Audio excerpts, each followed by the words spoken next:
Hi, mate. How are you? I'm good, thanks, Jace. Yeah, hi everyone. Hi, yeah, great, Hi, thanks. all. How was your week? Flew by. Honestly, whenever people ask me about my week, it just, I sit and recollect what I do on that day. We spent the day in Wareham yesterday. Went on the river. It was a nice little trip out. So that was lovely. The weather was beautiful and scenic and historic. So that was great. That was great. And yourself? Yeah, super, thanks. Super duper. Mixture of work and football. Working football. Oh, yes. Yes, Cramming absolutely. in some Euro games. Been great. Yeah. No, we tend to sit there and have it on mute. Apart from the big games, obviously, but just have it on mute so you can see what's going on. And if there's something exciting or like a goal happens, obviously just wind it back and watch it with commentary. But otherwise, I can't concentrate otherwise. Right, on to Yeah, good. the first thing this week. I mean, we're going to have a slightly curtailed in terms of the number of topics we're looking at this week because we've got another double interview. This one we'll introduce later on in the show, possibly two doubles, but we'll discuss that later. The first major topic this week, Tom, and it's something that's been going on for about 30 years, is the incident involving Daniel Morgan, who was a private investigator who was murdered in a pub car park back in the end of the 1980s. He was found with an axe in his head.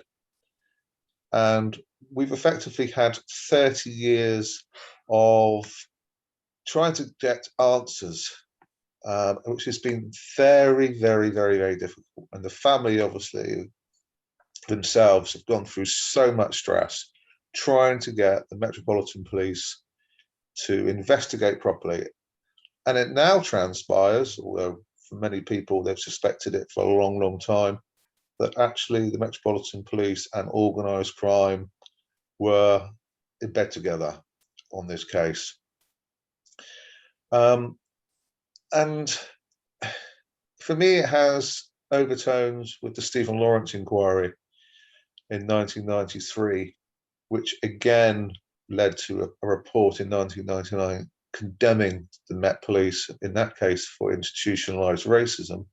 In the Daniel Morgan case, institutionalized corruption. And it's, again, another sickening blow to the torso of civilized society, that for so long we have allowed the people who are supposed to be protecting us and serving us to be doing the exact opposite. Now, for those who don't know too much about the details of Daniel Morgan, it's really worth just going online and investigating, because the last 2 or 3 days, specifically because the report has come out, have gone into extensive detail about what happened and a lot of the issues in and around the case, and certainly looking into how the Metropolitan Police have let down not only the family, let down an official murder inquiry, but let down the British public yet again. Whether, of course, they will be held to account properly, bearing in mind that a lot of the officers are either dead or retired, is another issue. Whether we will learn too much from it, again, is a big question, especially given that the institutionalized racism findings of the Macpherson report following Stephen Lawrence, although initially seemed to reflect a change of culture within the Met, I think in the last few years, again, we've started to get very, very worried. And obviously Black Lives Matter is a key issue here, but very, very worried about the nature of British policing when they interact with certain demographics within society. The panel said here that Mr. Morgan's family has suffered grievously because his killers have never been brought to justice, and the Met Police had failed to acknowledge its many failings over the 34 years since the murder. Concealing or denying failings for the sake of the organisation's public image is dishonesty on the part of the organisation for reputational benefit and constitutes a form of institutional corruption the panel said. And what I mean, it goes on also to say Scotland Yard has previously admitted corruption was a debilitating factor in the original investigation.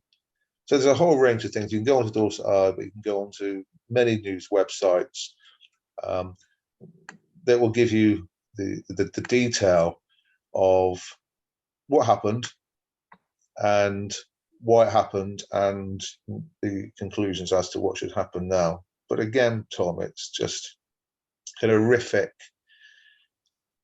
case that we've almost grown to expect, haven't we? You know, it's at least quite a sour taste, because on the one hand you expect so much more, ideally, but on the other hand, pragmatically, it doesn't really surprise us anymore. No, it's a sad indictment of the situation both then and now, looking at the cases to do with the Met over so many years, over decades. And I mean, it's not. I'm not in any way anti-police. I have a number of friends and ex-young people that I've worked with that work for Dorset Police, or have worked for Dorset Police, who are outstanding police officers, care passionately about their communities, work incredibly hard to bring criminals to justice and to make our community safer and better. And they're very, very decent people, and they're not racist, etc. And there are police officers like that up and down the country. Yes. And you know, good for them. And we need them. However, it's clear that certain police forces, in particular the Met, have a long history now of corruption, of institutionalized racism, and of cover-ups.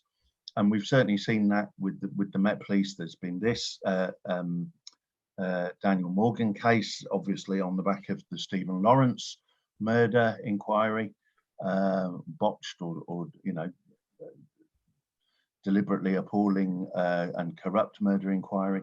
We've seen it more recently with things like, you know, the policing of the Sarah Everard vigil, and other things too. And well, there was also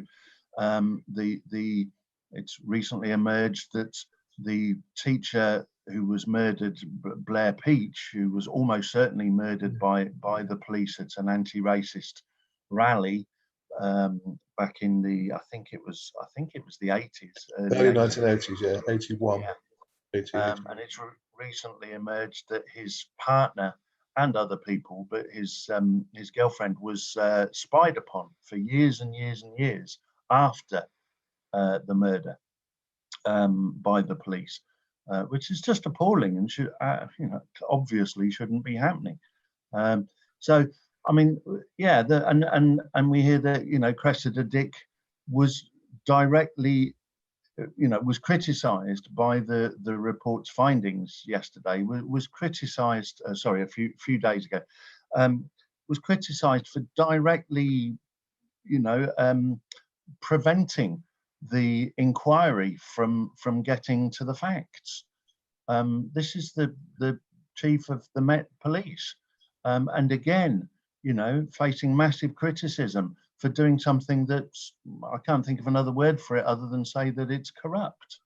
And she's now responsible for sort of responding to this. And of course, all she'll do is cover things up again. So, I mean, yeah, there's the Independent Police Complaints Commission when things go wrong, but so often we see that it's the police themselves that are policing themselves. And they've shown over the years that when things go wrong, they haven't really got much of an incentive or desire to correct things, especially within the Met, I would say. So yeah, very concerning. Once again, it was clear that, you know, at that time during the 80s, both in this case with Daniel Morgan and with Stephen Lawrence, it seems like a lot of Met police were far too close to organised crime. Yes. And that seemed clear with both cases. And that's obviously a concern. Whether it's still like that now, we don't know. We might hear about it in another 20, 30 years that yes, right now they still are. Who knows? But certainly there are still problems within the Met Police and the way that they're policing. And of course, some of those issues come from the Home Office. You know, some of the way that the police police, is down to the government and the Home Office and the Home Secretary. And certainly in terms of issues like, policing protests and things. So what hope do we have if yeah. And what hope do we have if we have Priti Patel as a Home Secretary? She stalled the publication of the report in May, which obviously led to a lot of angst amongst the family. So it wasn't a good start. It wasn't like a platform of her being conciliatory and coming out and saying things positive and being prepared to be critical. It's all that straight into that defensive mode, which means the family are already uptight and tense. When the report actually does come out, it's not an easy process for them in the first place. It's made it much, much more difficult by the types of Priti Patel who do not seem to be working for the public at large, apart from appealing to populist voices that want to scapegoat and hate others all of the time because they just want the votes. And without those votes, they wouldn't be in power. Yeah, that's all that Priti Patel and the Conservatives seem interested in, rather than rectifying things that are wrong in government, in society, in policing. They're not interested in that. They're only interested, as you say, in populist sound bites that get them votes. And our country is not improving because of that. It's arguably going down the toilet because of that. And defining the term populist, people will come back and say, well, that means they're popular. No, it doesn't. It means that they are very much without substance. It's like looking at the surface of the sea, and saying, oh, isn't that beautiful, without understanding everything that's going on below the surface, all the complexities. And so just seeing the light bouncing off the top of the water and in the sea, yes, it's going to give you an impression, but you go further down where the light becomes less and less and less, it's darker. And that seems to be very much Western societies. It seems to be very much the nature of any hierarchical society, that you can create an image that we call populism on the surface, but just below the surface, and obviously when you go much, much, much, much deeper, it becomes something very, very, very different. And there's no doubting at all that at the moment this particular government are trying to create the impression that the things that they do are going to create this beautiful texture on the surface, but they're not willing to admit what lies beneath, and it is scary. And I think that takes us in onto the next topic we're going to look at, which is a local issue. It's relating to Paul Gadd, aka also known as Gary Glitter. And there have been reports in the national and the more local media in recent times, in the last 2 or 3 weeks, that he's going to be released, that he's going to go into an open prison, that he then is going to be relocated in 2023. Now that 2023 is effectively 8 years into a 16-year sentence. Now, I have massive issues with this whole idea of somebody who's, I'm not going to read through this, but somebody who's committed very, very, very serious crimes, that the speculation is that he will be allowed to go into an open prison 6 years into a 16-year sentence. I'm all for rehabilitation, Tom, but this guy is now 76. What chances has he got of rehabilitation, especially when he hasn't even, right throughout the whole process, he hasn't even admitted or accepted that he did anything wrong. And for the first time that we've heard that he might be conciliatory is from a far-right 1970s, early 1980s so-called comedian, Jim Davison, who's come out and said, oh, he appreciates the error of his ways. He just wants to live out his life now back in society.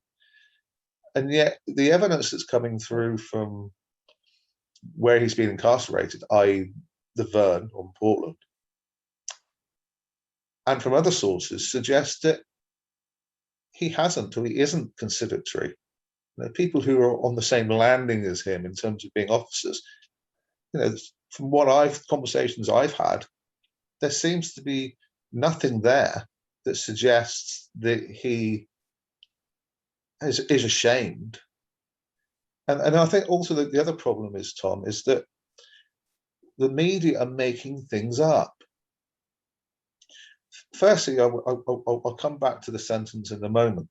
But firstly, there was reports in the papers some time ago that he was booed off the stage at a Christmas show. When you talk to, because he was singing apparently in a Christmas show, and he was booed off the stage by other inmates. Now you've got to remember that all the inmates in there are there for sex crimes of various reasons. Now when you look under the surface, like we were talking about in the previous topic, firstly, they haven't got a stage, and secondly, they've never had a Christmas show. So somebody's making this up, and it's then being reported as fact in the newspapers, which then loads and loads of people are responding to. That's the type of society that we're now living in. It's not reality that we're responding to, it's make-believe. The same people that I've spoken to say that even when they have karaoke on the wing, Paul Gadd, aka Gary Glitter, refuses to take part. In fact, they argue that he's a miserable so-and-so. So there's all that garbage and all that rubbish that was being forced down people's throats. Now let's go back to the sentence. The idea that he will, in a few weeks, go to an open prison, be allowed to leave on a daily basis, and then he'll go back into society in 2023.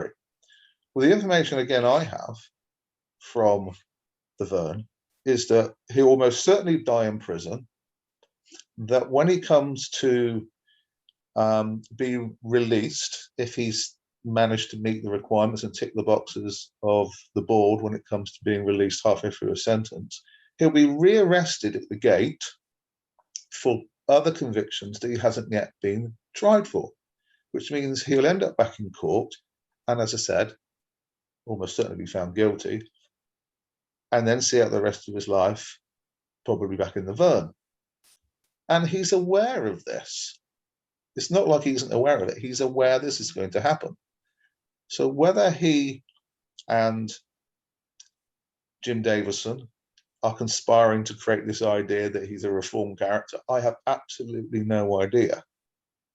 But bearing in mind that he knows this, it's interesting that someone like Jim Davison, who's renowned for racist, homophobic humour in the past, is now prepared to stand up and be an advocate for Gary Glitter at a time when we know that Paul Gadd knows himself that he's almost certainly going to die, if not in the Verne, then another institution for sex offenders.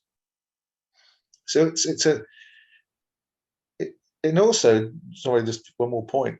Why are the national and why are the local, one local site called Dorset News argued that he was going to be repatriated. He wanted to be repatriated and he wanted to set up home in Dorchester. And it was poked on a Dorchester Facebook page. And obviously you had all these people underneath who read it, obviously, and they were responding to it, believing it to be true. And it's utterly made up. Or if it's not made up, it's coming from somewhere that's conning or fooling these people to write articles as if they were the reality. Yeah, it's an extraordinary topic, really, and there's a number of issues there. One is, media lies and nonsense stories, which is obviously, I guess, that's all about clickbait. That's all about getting people to click on the articles, go to their site, which actually, which helps them get income in. The more people click and visit their site, the more traffic, the more that they can attract advertising revenue. So whether they're national newspapers or whether they're a local online site, they're obviously just making up stories, and this is exactly the sort of story that gets people to click. In their outrage, the notion that GAD would be released early and settle in Dorchester, and people are going to click to read it, and they're going to be horrified or outraged. So exactly the sort of thing that makes people click, and the more clicks they get, the more they're able to get advertising revenue in. I understand. Obviously a huge issue. I understand that. I understand that, Tom. But yeah, my concern is that if you can't back it up with fact, I mean, what's to stop these sites, for example, in 3 months' time saying, "Oh, they're going to set up in Sherborne." He's going to set up in Sherborne, or then 3 months later, he's going to set up in Bridport, or he's going to set up in Lyme Regis, or he's going to set up in Poole. I'm sorry, I'm going on, but the point being is that unless they actually nail down reality and give that to the population, all the population are doing is responding to a prism of fake news.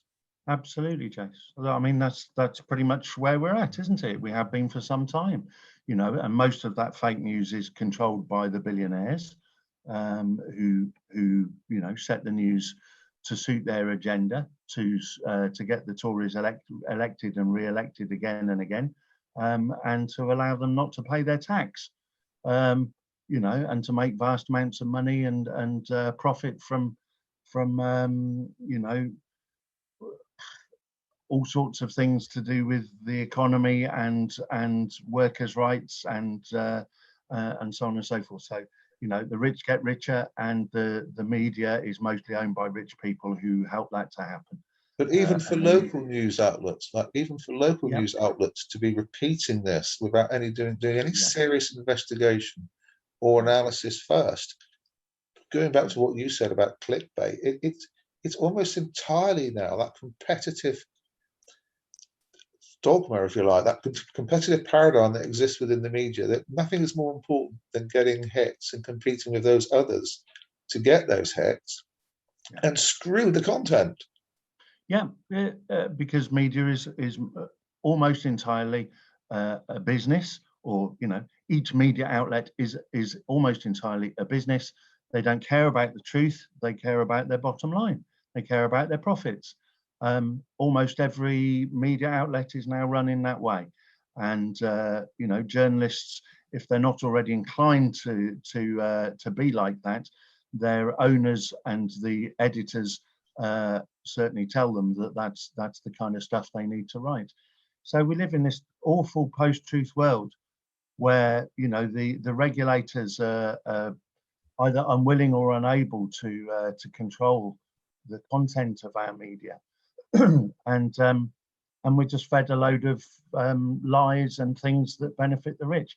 So but going back to the issue, so there's a there's a big issue obviously about truth telling here and clickbait and nonsense stories, but obviously there's also issues about the early release of people. I mean, it looks like it's unlikely to happen in this case. These stories are nonsense. It's unlikely to happen in this case. Whenever he does get released, he's likely to be rearrested and sent back to prison pretty sharpish. So, and I think more or less everyone in the country will be delighted to know that, because can I just bring in, deserves to be in prison.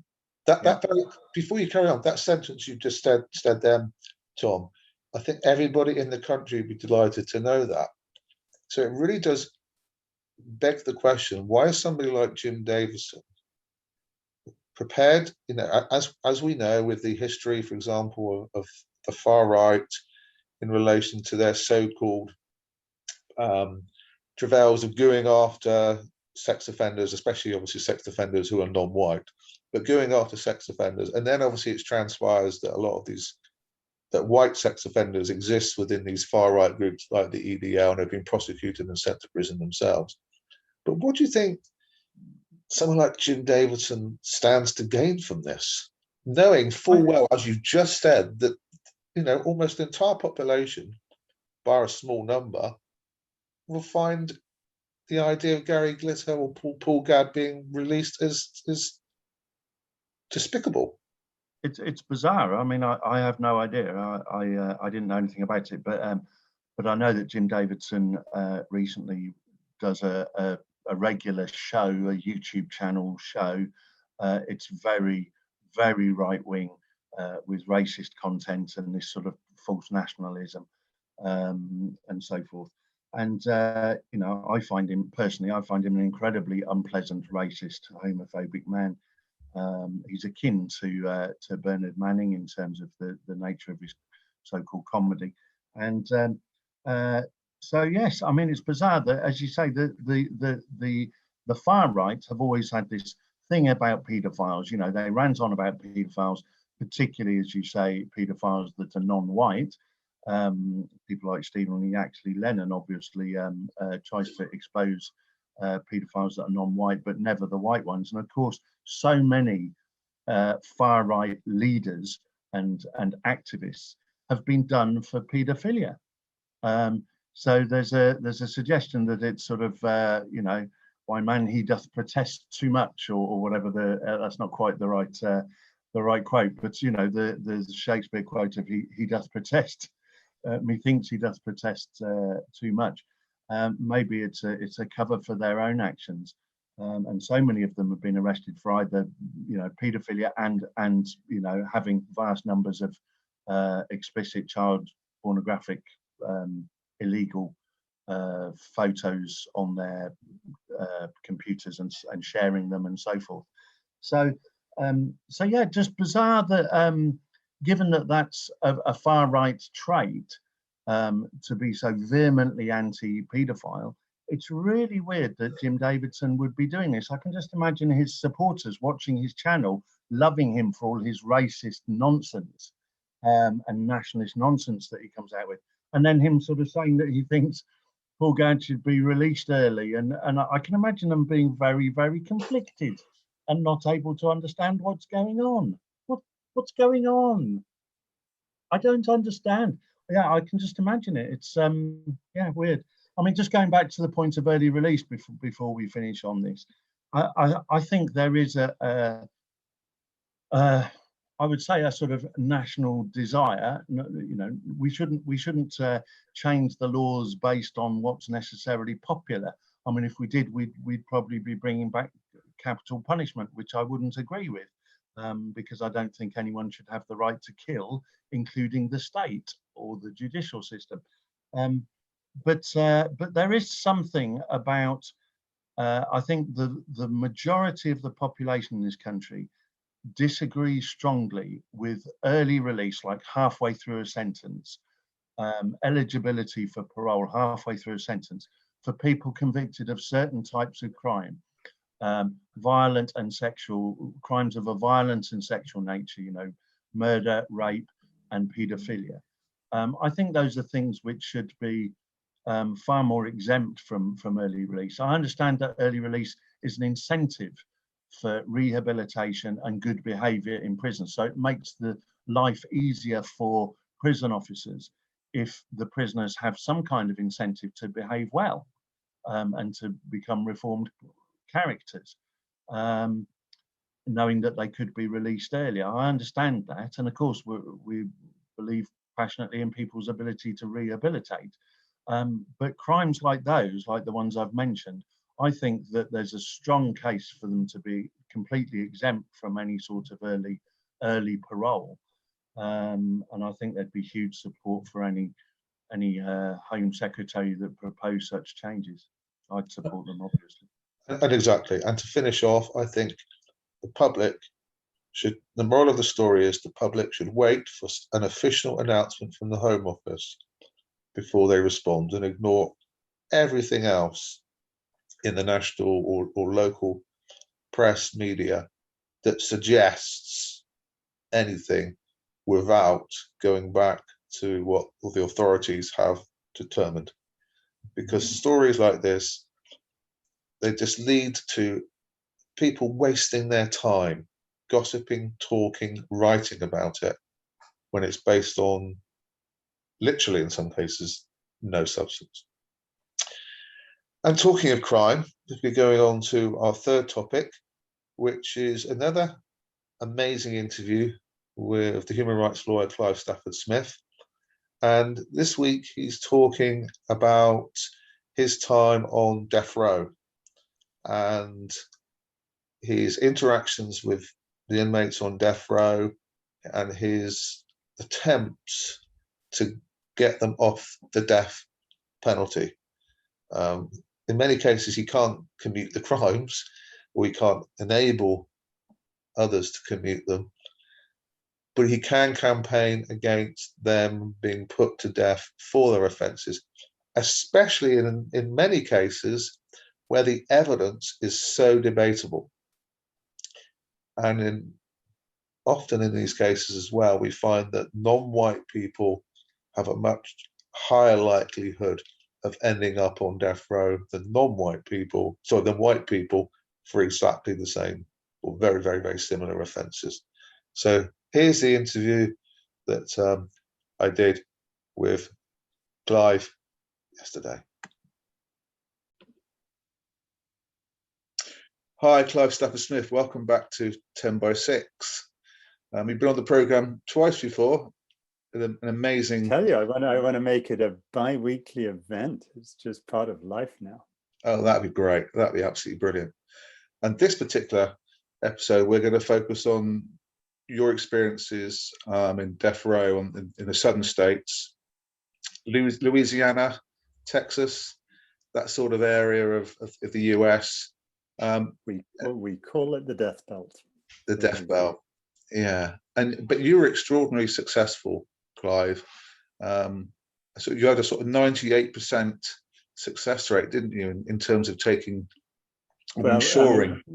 Let me just clarify that. Okay. When I was young, I read a book called How to Lie with Statistics, and there are 3 types of lies, as the famous American author wrote, and that's lies, damned lies, and statistics.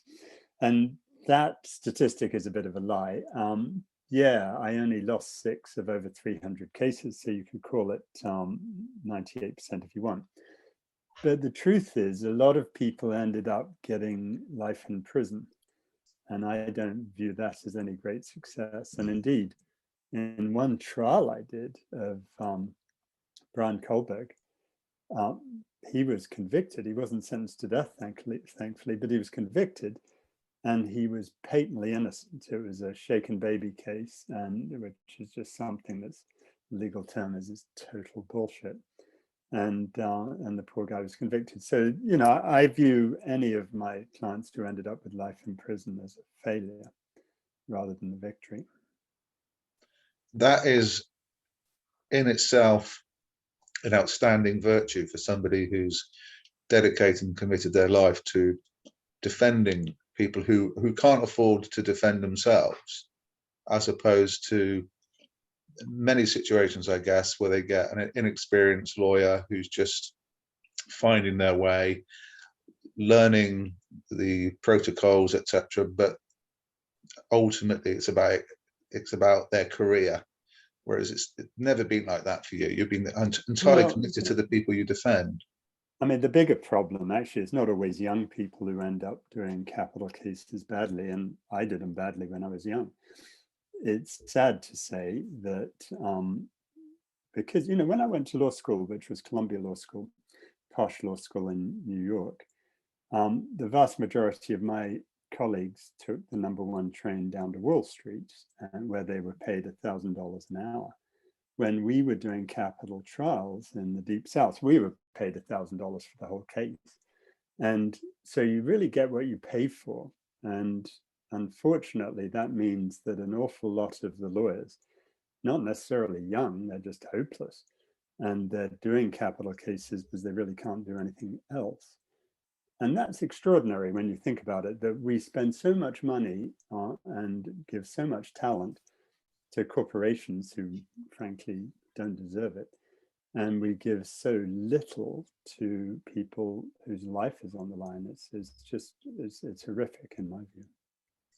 So what was different between you and the guys who trotted on down to Wall Street then at that time?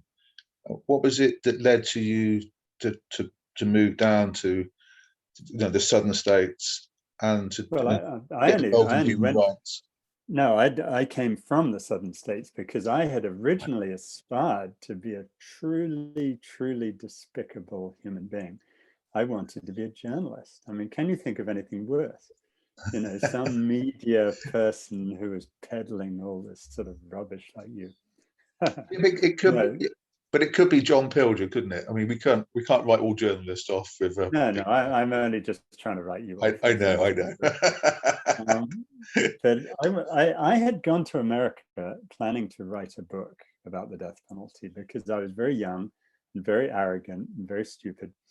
And I thought I could write the seminal book about how wrong the death penalty was. Suddenly, everyone in America would see the error of their ways and change their mind. And when I was 19, I did go to the Deep South to write this book, which I did write, which fortunately has never been inflicted on the world by a publisher. But I spent all that time, I spent a semester and then a whole summer visiting people on death row. And I discovered that in Georgia and likewise in all the states that had the death penalty, you had no right to a lawyer if you were poor, no right at all. Once you were on death row, you had a right to a bad lawyer to get on death row. But once you were doing your post-conviction challenges, you were meant to represent yourself, and you were meant to represent yourself even if you were a juvenile, mentally disabled, incapable of reading and writing. You nevertheless had to represent yourself unless some do-gooder came along to volunteer. And so even I, in my immense arrogant naivete, even I could figure out that I could do more good as a lawyer than as a writer of bad books. And so that's why I went to law school, and I only went to law school to do that. Whereas unfortunately, most of the people who went to law school went there to, make money. So having come then from the southern states with the intention of writing the book, you go to New York, you become a lawyer. So all the way through, it was always your intention to go straight back down again and work with human rights. Yeah, I had to get a fees at Columbia, so I had to figure out a way not to pay their student loans, which I did, and then figure out a way to fund myself going back to the South. Because the trouble is, when I went back to the South, I was like 24, and I knew nothing, and so no one would hire you, obviously. So I came up with some money to pay for my first year, so I could just go volunteer for the Southern Center for Human Rights, as is in Atlanta. And then, actually, before we move on to Louisiana, can you remember your very, very first case on death row? I do. There are two ways of remembering that. There's your first case and your first trial. My first case was an appeal in Mississippi. And actually, what was extraordinary about that was how easy it was to win them. I'd been trained in the sort of academia of the law. And so writing an appeal was actually not that hard. But the real test came in my first trial, where I was a year out of law school, but they let me represent this guy for his life. I shouldn't have been representing people on traffic tickets. I had no idea what I was doing. And I represented John Pope, and dear old John. Anyway, I was doing the closing argument at the penalty phase of a capital trial. And I did what any sort of pompous English public school boy would do, which was to quote Shakespeare. The quality of mercy is not stained, it droppeth as the gentle rain from heaven, and all that good stuff. Anyway, this old lawyer came up from all of my lessons I learned were learned at the cost of the clients. And this old lawyer, Bobby Lee Cook, came up to me and he said, "Clive, that's a mighty fine piece of poetry, but these here jurors don't know who Shakespeare is." And he said, I used that same quote myself last week, and I began by saying, I think it was in the book of Job I read. And of course, because he attributed it to the Bible, he won. And, you know, that was my first lesson, which is that jurors only speak a particular language in the Deep South, and it's the language of Christianity. But, you know, that was my first trial. John got the death penalty, unsurprisingly. And fortunately, we got it reversed on appeal. But, you know, that shouldn't have been allowed. I should not have been allowed to be representing that poor man. And I mean, thankfully, the appeal meant that he didn't get the death penalty.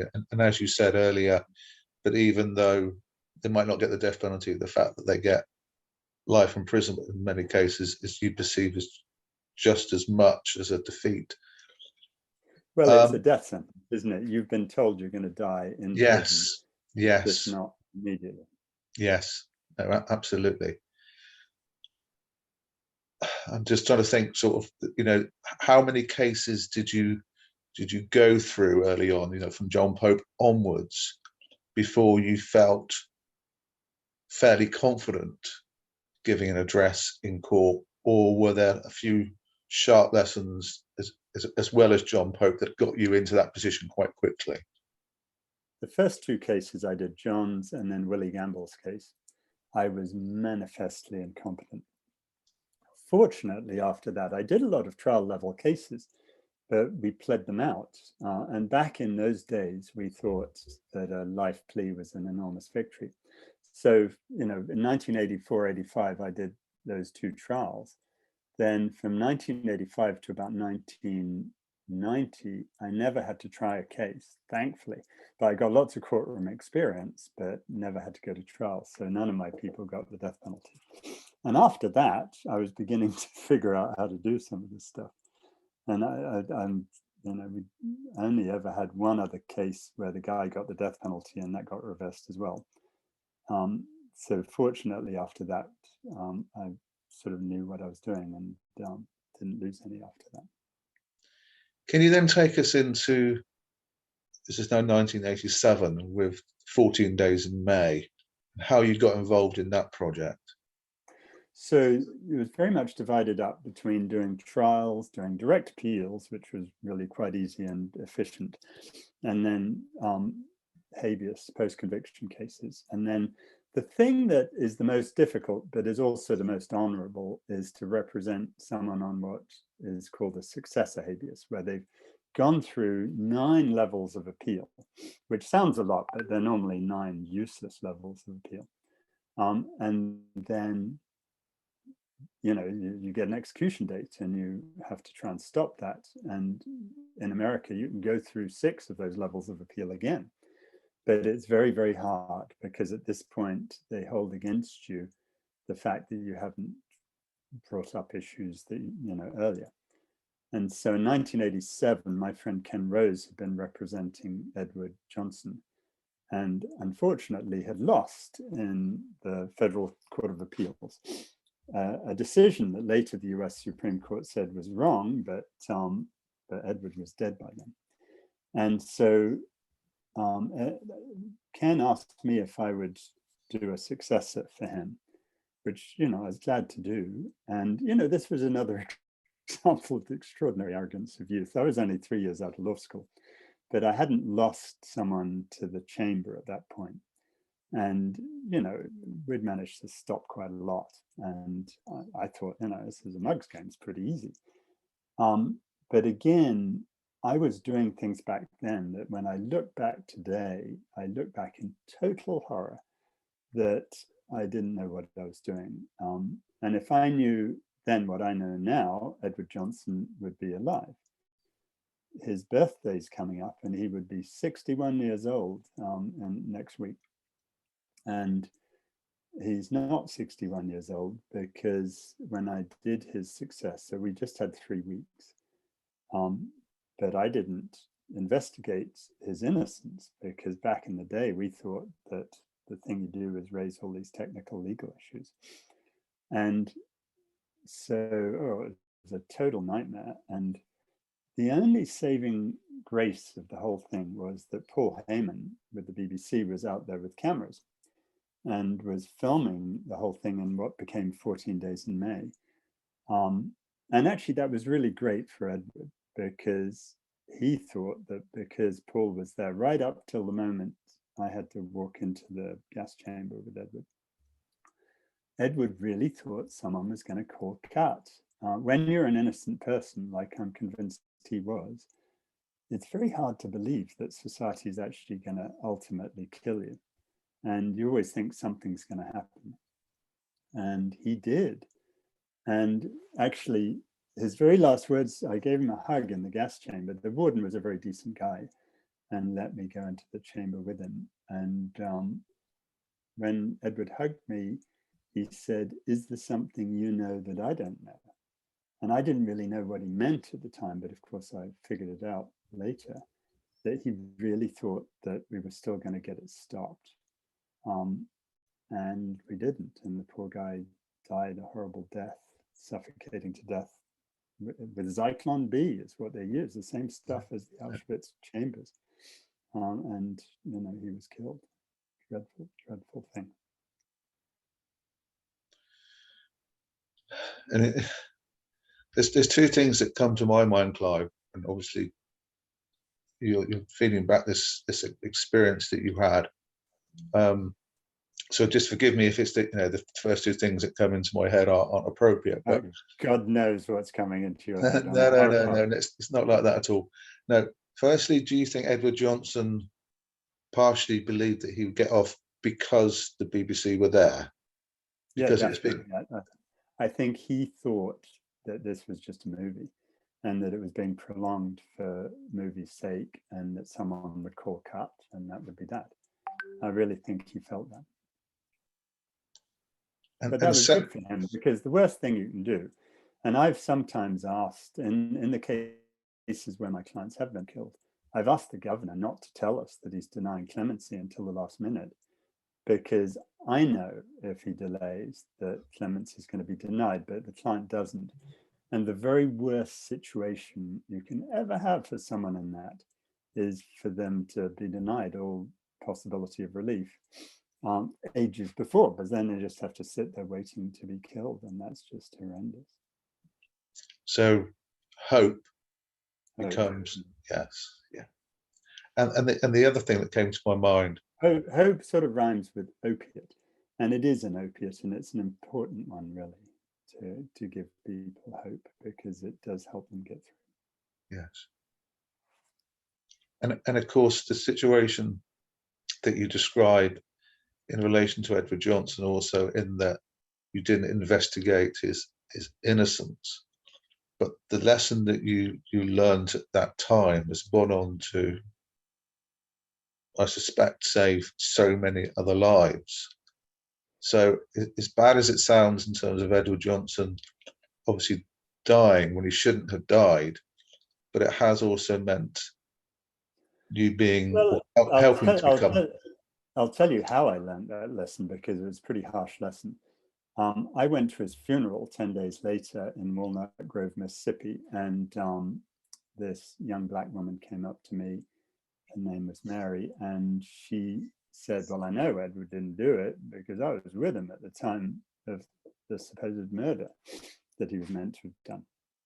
And I said to her, "Well, why didn't you tell someone?" And she said, "Well, I did. I went to the police and I told them, and they told me to piss off and mind my own business." And, you know, one of the lessons, of course, you learn from that is, if you're a young African-American person in a racist place and you need help, who are you going to call? Now, you can't call Ghostbusters. And the people are not there. And it was my duty, obviously, to go there and, you know, find her and have her talk to me. And that was a massive lesson, because, you know, I was there. I really thought back then that the probability of someone being innocent on death row was very small. I've certainly learned my lesson over that since.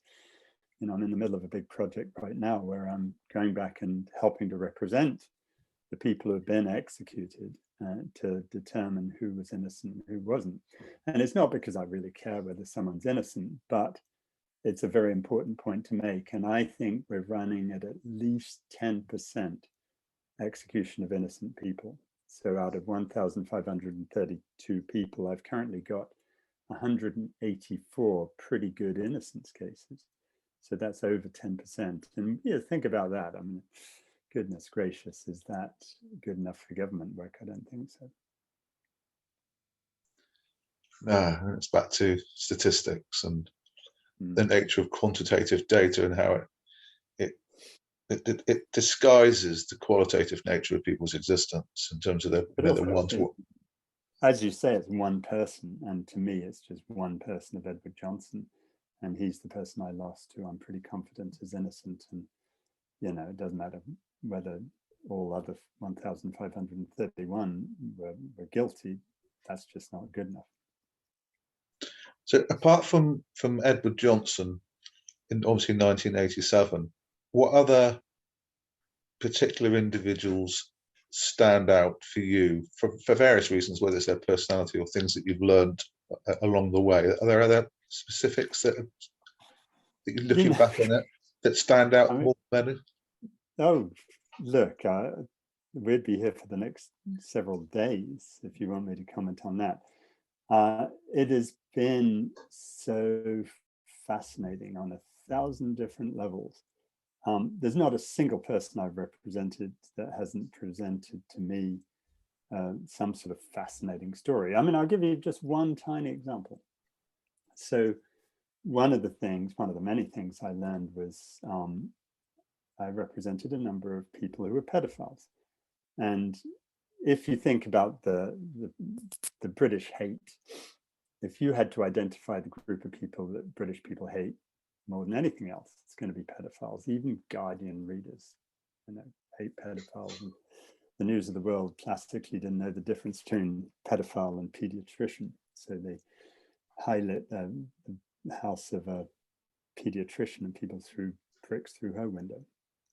Anyway, any sane person knows that no one chooses to be a pedophile. I mean, if I ask you, would you choose to be a pedophile? Of course you would. It's clearly a mental disorder of some sort, but we let that go right past us. And one of the cases I had was that of Ricky Langley. And Ricky had killed a 6-year-old child, no question about it, and had molested a number of kids before that. And when I was preparing for his second trial, I talked to the mother of the victim, who was a woman called Lorelei Guillory. And Lorelei won't mind that I say that she was an uneducated alcoholic woman from Southwest Louisiana, who you wouldn't necessarily think was going to show the most humanity and compassion. But she taught me a few lessons. And first, what Lorelei really most wanted to understand was why her child, Jeremy, had been killed. And I explained to her about Ricky and about how incredibly mentally ill Ricky was, and about his whole history, where when his mother had been pregnant with him, she'd been a body cast in Charity Hospital, and no one realized she was pregnant, and they bombarded her with the X-ray sort of their own personal Hiroshima for that little fetus. And then there was one of the drugs she was taking has now been linked to pedophilia, if you believe it, and so on and so forth. And Ricky, at age 10, was posting notes on his school notice board saying he was his dead brother Oscar Lee, and all this sort of stuff. And Ricky genuinely believed, when he did strangle Jeremy Guillory, that he was strangling his dead brother Oscar Lee, who was his schizophrenic alter ego. And however hard that is for sane people to believe, that's the truth from Ricky's perspective. And Lorelei spent 3 hours with him in the jail but she wanted to understand what had happened to Jeremy. And he apologized, because even though he was very ill, he knew what he'd done and wanted to apologize. And he told Lorelei the whole story. And at the end of 3 hours, Lorelei turns to him and says, Ricky, I'm going to fight for you.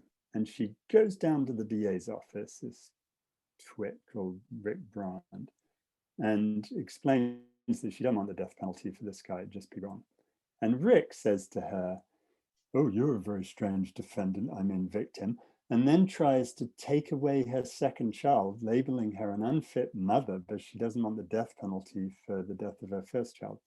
And she ends up testifying for us at the trial. And I asked her one question, which was, Ms. Guillory, do you have an opinion whether that man over there, Ricky Langley, who killed your child, was mentally ill at the time he did it? And she turns to the jury and says, yes, as a matter of fact, I do. I think that Ricky Langley has been crying out for help since the day he was born. And for whatever reason, his family, society, and the legal system have never listened to him. As I sit on this witness chair, I can hear the death cries of my son, Jeremy, but I can still hear that man crying out for help. And I think he was mentally ill. And she advocated for him not to go to prison, but to go to a mental hospital where he belonged.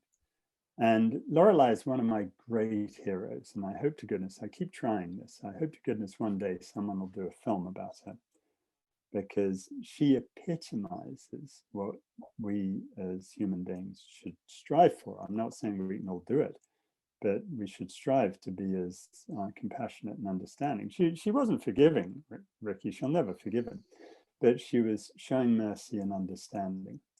And she's the most extraordinary of women.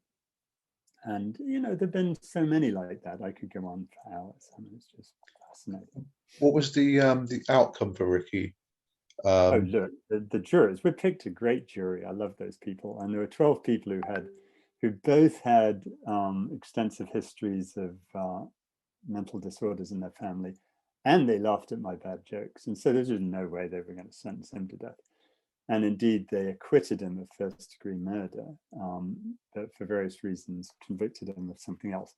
That got reversed. It got reversed again. He went through 4 trials, and he's still in prison. But Lorelei would like him out of prison. She'd like him in a mental hospital, as long as he absolutely is going to stay in it forever, which Ricky's totally okay with, because he knows that he can't be cured, and he knows that he's dangerous. And so he actually wants to be studied as a laboratory animal, which is sort of revealing in of itself. But I have a lot of time for Ricky, because no matter how much he lives in a slightly different world than the rest of us, he's people don't give credit to people like Ricky, that he's very intelligent and he understands that we all think he's crazy. It's just, that's his world. And you're obviously now based in the UK, and you've been back in the UK for a while. So do you still go to the States and participate in defending, and do you keep in touch with certain people that you've already mentioned, but certain people from your past that you've sort of created relationships with in that sense? Yeah, I certainly do. I mean, I constantly hear from Sabrina Butler, who was on death row, but we got her acquitted at her retrial. And you're making me feel guilty because I owe Brian Kohlberg a message. And one of these days, what I love to do, I go back to America quite a lot, but one day I'm going to go back and I'm going to tour around all my old clients, because there's some people that I've been closer to than most people. You know, when you do a capital trial, I would average 3 years preparation for any trial that actually went to trial. And so I would know the person I was representing better than he or she would know herself or himself in many ways. And, you know, I became very close to many of the clients, because you can't represent someone, you know, the bullshit they have in England about how you mustn't have an emotional relationship with your client. You're mad. Of course you do. You can't represent someone effectively unless you care. And you can't learn to care unless you really get to know them. And I would love to go and see a whole bunch of my old clients. I'm very fond of many of them. Yeah, that's amazing. It's beautiful, to be fair. It's beautiful, because you're absolutely right. The idea of the British justice system and not forming attachments and being a so-called objective and neutral. And yet you're dealing with these people's qualitative life experiences, which probably says a lot about those lawyers that can detach themselves entirely from their clients. Well, it's an excuse to behave incredibly badly in the end. Yes. Objectivity, you know, to objectively say someone's a bad person is just disgusting, frankly. There's always a reason. There's always an explanation. And if we think about it in terms of someone we love, we've come so far as a society away from what I went through as a child, where I was beaten all the time in school. And actually, I was waterboarded in school too. And nowadays, we think that's just really not a good thing to do, right? And we're gradually moving towards, I hope, more compassion towards everybody. And if you think about it, if I asked you, okay, let's do this. Who's the person in life who you most love? Who is it? There's no singular individual, see the whole of my family. But just name one. Name one of them. My wife, Debbie. What's her name? Debbie. Okay, Debbie is sitting next to me right here.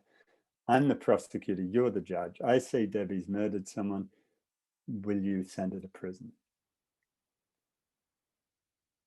As my wife? No, she as Debbie, as the person you love in life. So she sat there and she's the defendant. I'm the prosecutor. Yes. I'm saying she killed someone, okay, and I want you as the judge to send her to prison for a long time. Will you do it? You're not going to get dinner if you say yes. Well, if I have no emotional attachment to that individual, and no, you're you. We're not putting you in a position of. Okay, the answer is no. Of course, the answer is no. The answer is no for 95% of people, and the 5% who say yes are normally judges, and they're normally emotional sociopaths. And of course, we wouldn't do that to someone we love. We'd try to understand them. We'd try to figure out something positive for them, no matter what. And that's the human, sensible approach. And the world that sends them to prison is just wacko. It's just one of those mad things that the world does. And I'm not saying there aren't people who are dangerous. Yes, there are. But there aren't, in my experience, and my experience is pretty extensive with over 400 people charged with murder. My experience is that there's always going to be some reason why something happened. And there's always, if there's someone like Ricky who's dangerous, yeah, we have to put him in a hospital because society needs to be protected from them. But that's with the recognition that they're dangerous because they can't control themselves, not because they're dangerous because they're a despicable subhuman being. And one day I hope we'll move towards that. So is your argument then that as societies, we should spend a lot more time looking at cause and effect before we reach judgment? Well, there's more than that. If I were to ask you what the most despicable thing you've ever done that you're most ashamed of, and my advice is don't answer that question. It's going to be something that's not a criminal offense that really, really hurt someone in a big way. And then if I were to, then if I ask you what's the worst criminal offense that you've ever been a victim of, what is it? What's the worst criminal offense that's been committed against you? What is against me? Yeah, unless it's something you don't want to talk about. What is it? You're British, so it's probably something like stealing your bike or something pathetic. I can't, to be honest, really think of anything clearly. Oh, come on, you must have had your wallet stolen. The 4 yearly of voting in the Tory government is probably the most worst thing. No. That is not sadly a crime. No. Fair point. What's the worst crime? I've been held up at gunpoint several times. I was a victim of what could be classified as attempted murder one time. Come on, you must have had something happen. I think the thing that probably stands out for me is being physically abused, not sexually abused, but physically abused at school. Okay, so that's an assault and battery for which whoever did it could go to prison. Now, which caused more harm? The criminal offense for which someone goes to prison that was done to you, or the really nasty thing you did that's not a criminal offense that you did to someone else? Which caused more harm? Come on, we know the answer. I don't know, because obviously if you take into account the butterfly effect and what happens down the line, I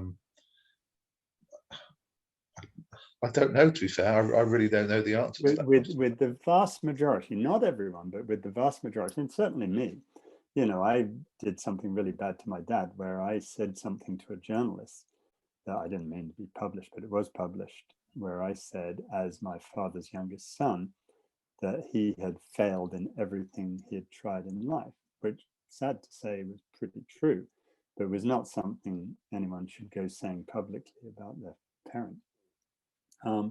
My dad read that and it devastated him, and it had an enormous impact on the poor man and did much more harm than the 7 people who held me up at gunpoint in New Orleans. Yeah, I understand. And so the question you have to ask yourself with that is, why don't I go to prison when, rather than these young black men who held me up at gunpoint, who could get 99 years in prison for that?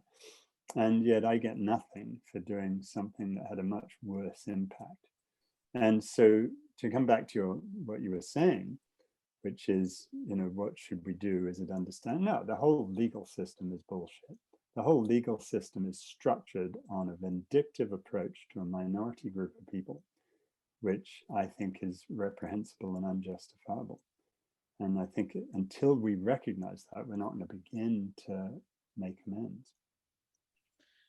Thank you, Clive. And to finish off,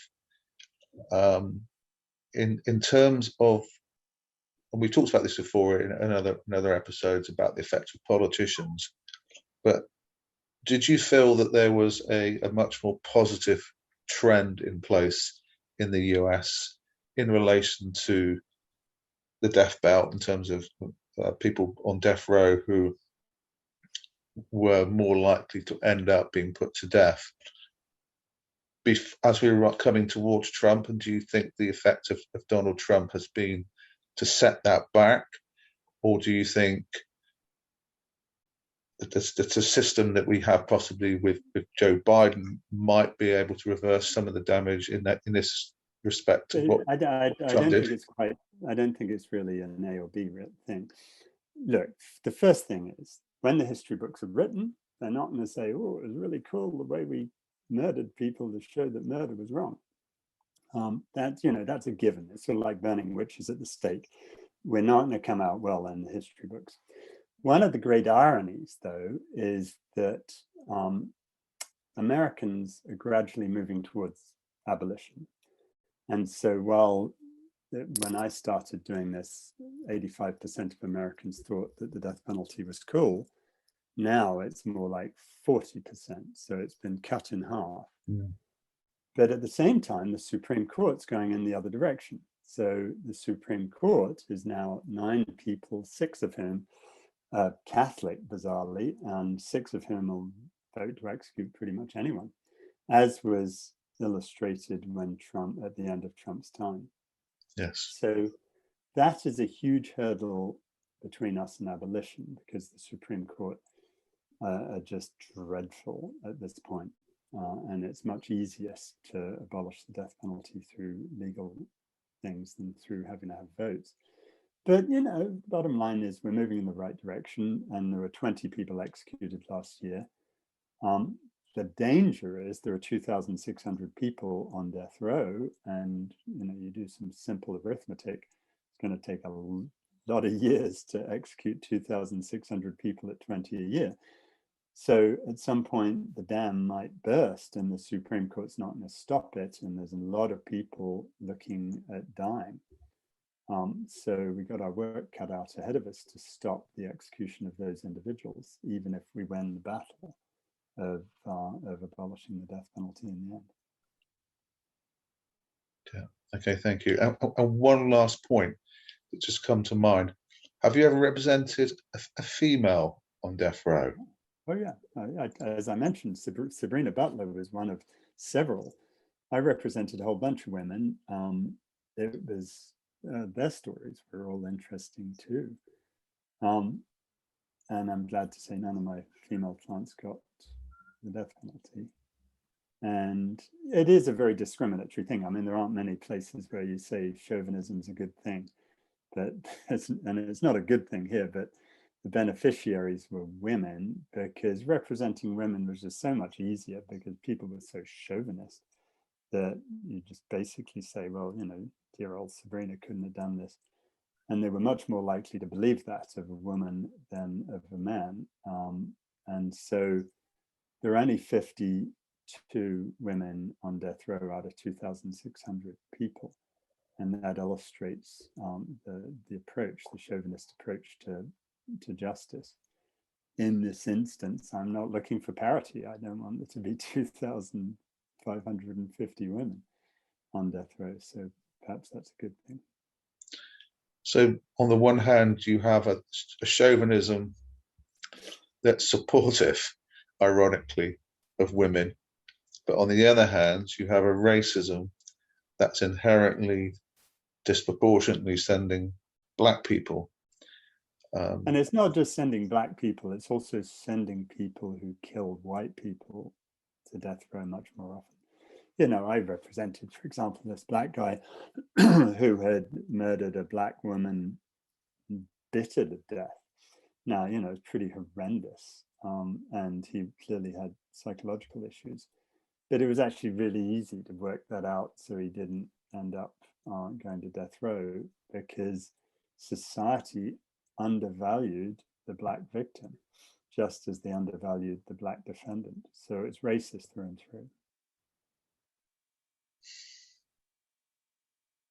Again, you know, sort of render silence and no words can fill a void. Is there anything that I've missed out, Clive, that you think I should have asked you, or you think that you want? And only the next three months that we'd talk about it. There's so much to talk about. Okay. But, No, that's. But I think, yeah. Okay. Again, well, thank you so much. We'll speak very, very soon. Thank you, Clive. Very good. Nice chat. Well, that was yet another amazing, fascinating interview with Clive, and I'm sure we'll hear from him again. One of the interesting things, of course, which brings us on to our next topic about Trump and the USA, is that after losing the election, Trump, you know, the end of 2020, over Christmas and New Year, Trump ordered the execution of a number of death row inmates. I think it was about 8 or 9 that were executed. And it seemed to be just because he could. Just because he had the power to do so, he wanted to do it before he left office. Yes, it maybe appeals a bit to his base, but I think it was just a power trip for him, that he had the power to kill some people, so he thought he would. Pretty sickening and disgusting. Anyway, and it's sad, isn't it, Tom? Yeah. It's sad that there are millions of people out there who find that appealing. Yeah, and a lot of them, and a lot of them say that they believe in God. Well, there's an extraordinary thing, isn't it, that a lot of the Christian right in America are vehemently anti-abortion because, you know, they're pro-life, and yet they're totally pro the death penalty, pro capital punishment. So they're not really pro-life. I think they're more about controlling women and women's bodies. So that brings us on to the next topic, which is I wanted to sort of give an update, really, to a bit of, hopefully what's a bit of a fascinating update to some things in America about Trump and the Republican Party since Trump left office, since the inauguration of Biden. And partly because Trump is sort of off most social media, like, you know, banned from Twitter and Facebook, and no longer president. You know, we don't hear from him so much anymore, and stuff he says isn't shared so much anymore, because it can't be. And so some of sort of what Trump is still doing and what the Republicans are doing is very rarely reported on in our British news. But I keep abreast of it reasonably well. So some of it is extraordinary and fascinating. So I just thought it would be time perhaps to share some of it with our viewers. So a little update on what's happening with Trump, the Republican Party, and sort of right-wing politics in America in the last sort of 5 or 6 months.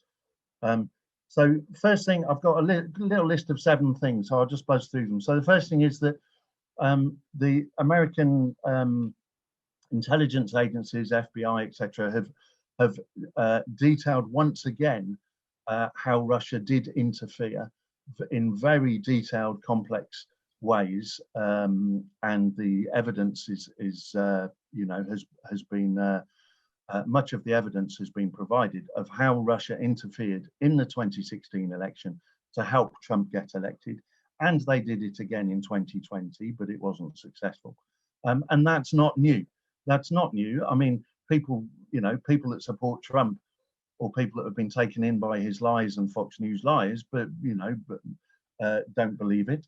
But it's not new. The evidence has been around for years, and you know, all people have to do is, if they want details of that evidence, is to read the Mueller report, and also Facebook, who are very clear about, you know, the vast numbers of Russian accounts, you know, based in Russia, essentially in the Russian troll farm, who pretended, you know, which were fake accounts pretending to be Americans. One of them even organized a Miners for Trump event in America in 2016 before the election, you know, pretended to be a miner in the Rust Belt supporting Trump, organizing Miners for Trump events and actual real live events that people went to. And the person was a Russian troll. Just extraordinary. The second thing to share is that some of us kind of hoped that immediately after leaving office, he'd be arrested pretty quickly and charged with a whole range of crimes.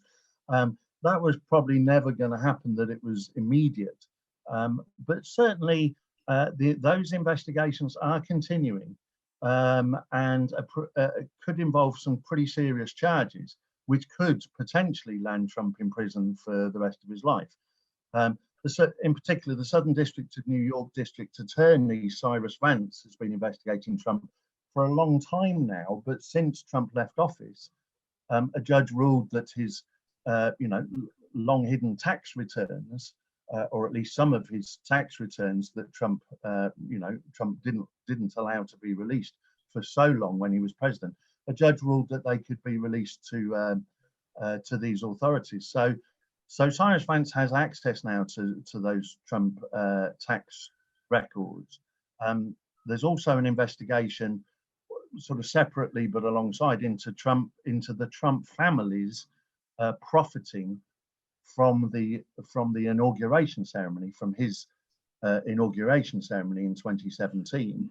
In particular, you know, unbelievably extravagant charges, off the wall charges for using the Trump Hotel, and that's not just Trump, it's, you know, various members of his family too, his children.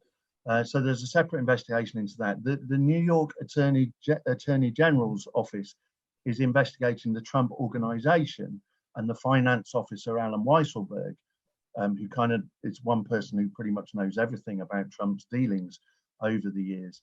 And it's likely that he'll face significant charges, and he's cooperating, you know, with the authorities in that investigation, and therefore is likely to be providing some evidence which could lead in turn to charges against Trump.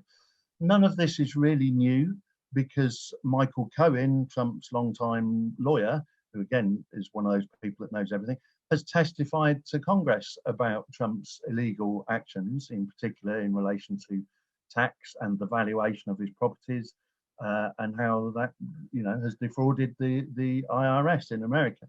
So none of this is really new, but it's kind of, for me, it's actually comforting to know that those investigations are ongoing and may well lead to significant charges against Trump at some point. One can only hope. The next thing just to share is it's amusing in one way, but not in another, in that one of Trump's closest and most vocal supporters, Republican Congressman Matt Gaetz, one of Trump's closest allies and friends, has been accused, and with significant evidence, has been accused of paying women for sex, including being accused of doing that with an underage girl, a 17-year-old girl, which is underage in America. And the payments, extraordinarily, the payments were made via his friend, who's now facing charges over this and is also cooperating with the authorities. And they were made to the women via a traceable payment system. So there are records of these transactions, which is extraordinary. He also apparently bragged about his sexual exploits with his colleagues on the Senate floor, bragged to them and showed them pictures of women that he'd slept with and so forth. They're just extraordinary. One of the most ridiculous things about it is that, you know, facing these an investigation into all of this, he stood up in front of a group of his supporters and said the Trump line, "They're not coming after me, they're coming after you," which is you know, an American right-wing politician's way of trying to drum up support when they're in trouble for doing something illegal. They say, "They're not coming after me, it's the deep state and they're coming after you," you know, and it's, you know, it's nonsense. I mean, the response is, no, they're coming after you, Matt Gaetz. They're coming after you because you paid women for sex, including, you know, obviously having sex with an underage girl, which obviously should always be described as rape and sexual assault. So the fourth thing is that we now have this extraordinary situation with the GOP, with the Republican Party, that they have now sort of shifted to be even more the party that supports Trump and the big lie being that the election was stolen from him. The election was rigged. You know, the Democrats rigged the election, and you know, however they did it, whether it was voting machines or whatever, and yeah, rigged the ballot. And unless, if you're in the Republican Party, whether you're a senator or a congressperson, if you don't promote the big lie, if you don't support Trump and say that the election was stolen from him fraudulently, you're out. You're ostracized. You're going to be primaried, meaning Trump and his supporters will put up a Trump supporting candidate against you the next time you're up for re-election. And they all know that, and they're all scared. And very few of them, only a tiny number of them, have the guts to speak the truth. They all know what the truth is. They all know the election wasn't stolen, that it's nonsense. I mean, possibly a couple of them believe the nonsense. You know, people like Marjorie Taylor Greene, Lauren Boebert, you know, the complete QAnon believing nutcases that there are. But the vast majority of them, you know, they know that it's utter nonsense, but they know that if they don't support it, then they could be ousted. So we have this extraordinary situation that the Republican Party are now just doubling down on this extraordinary big lie and their support of Trump, which is absolutely extraordinary. And they're also supporting this recount or vote count in Arizona.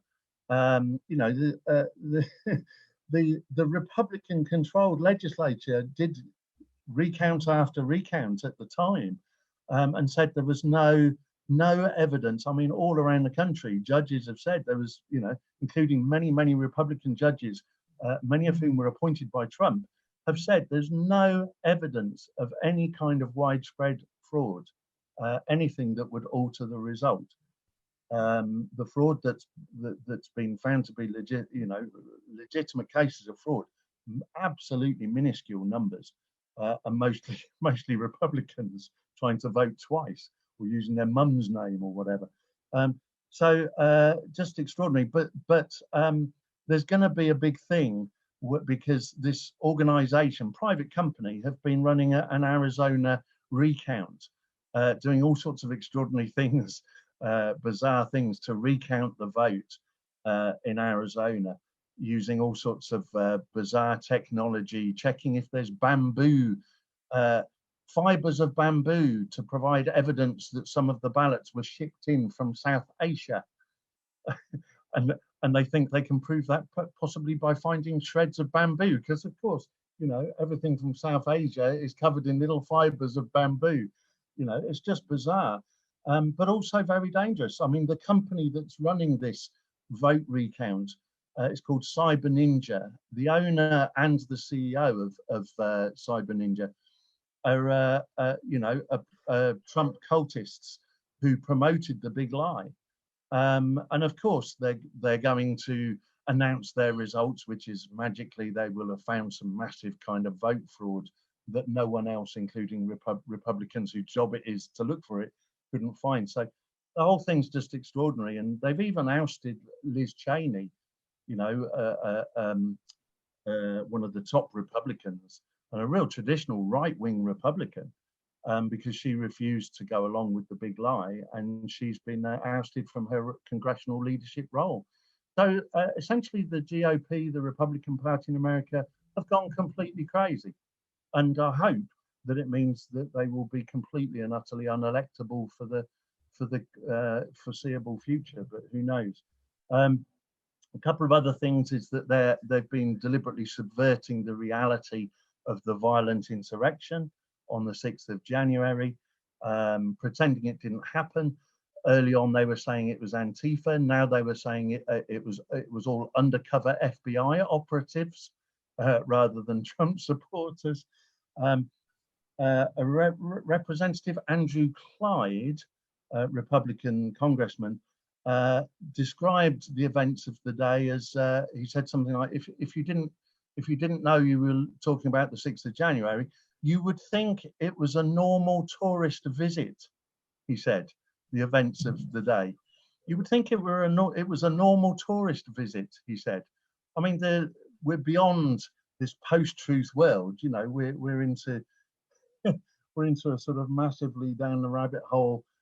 Truth doesn't matter anymore. I'll just say anything kind of world. It's just bizarre. Can I just ask, did normal tourist yeah. visits, did normal tourist visits usually involve killing police officers? Yeah, exactly. I mean, that's clearly the number one question that needs to be asked of Andrew Clyde. And of course, police officers that were unbelievably brave and heroic on the day and saved the lives probably of a number of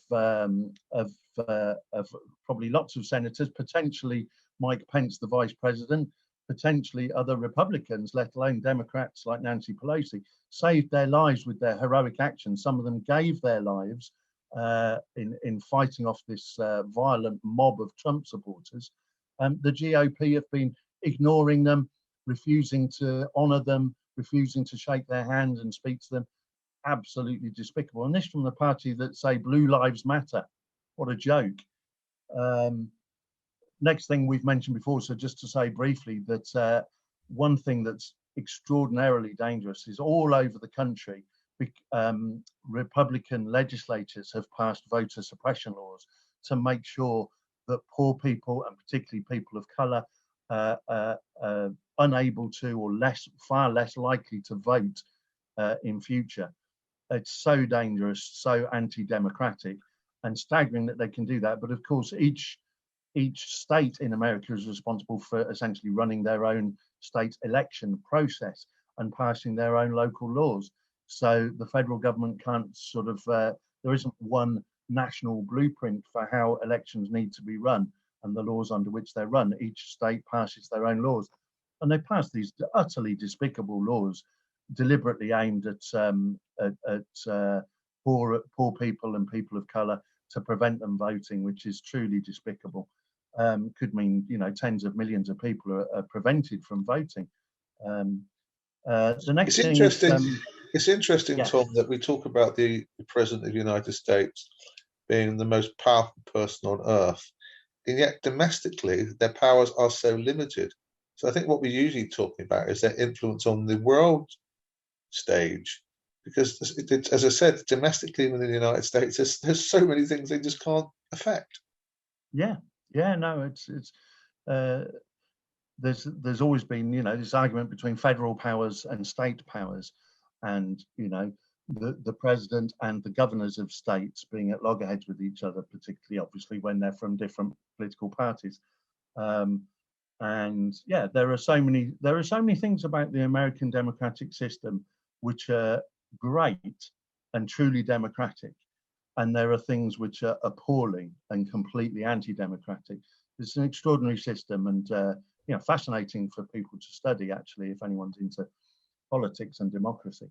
The last thing I wanted to mention is extraordinary big news, and that's that just about a week ago, details emerged that during Trump's presidency, clearly with the authority of Trump himself and Bill Barr, his I have to say, truly corrupt Attorney General, the Department of Justice was spying on Trump's opponents, and that includes journalists, senators, Democrat senators like Adam Schiff, and their families, including children, spying on them, getting records from Apple, forcing Apple to turn over records and forcing them to do that in secret.